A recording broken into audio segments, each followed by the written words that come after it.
And that's very beautiful. The most vulnerable finger for this progression that you just did is the thumb, because it tends to crash. Why does it crash? Because it's the shortest finger and it's the closest finger to the keyboard compared to the other fingers, right? It tends to crash down. So you have to think feather, light, thumb. I always say to students, think your thumb is just a feather.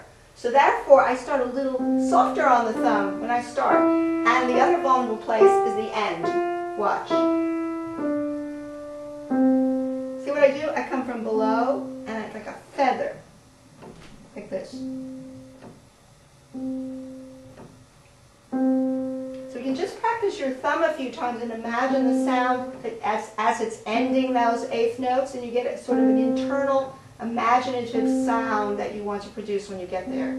You've imagined what you want it to be. Can you do that a few times just with the thumb?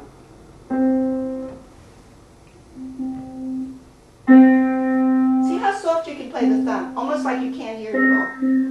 Right, that's very good. That's very good.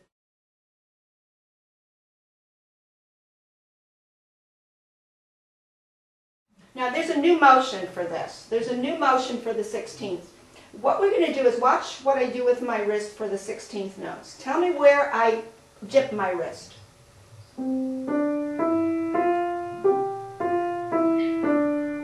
you tell me where I dipped it? On what notes?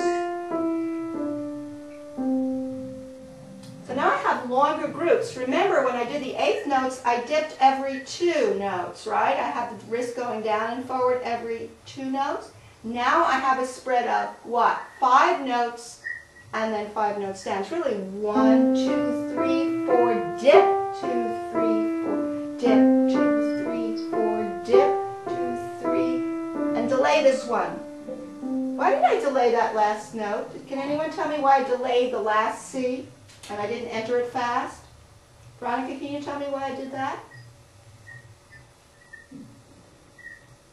Like a breath? Right, it's because it's a longer note. If I didn't dip it and I listened to that note, I wouldn't know it was a whole note.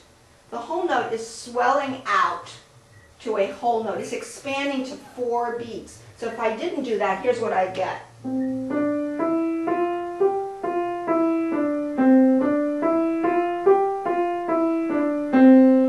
It didn't go anywhere, did it? It just fell down. That last note is a whole note, and it's got to rise up and come around like a circle. Now here's the difference.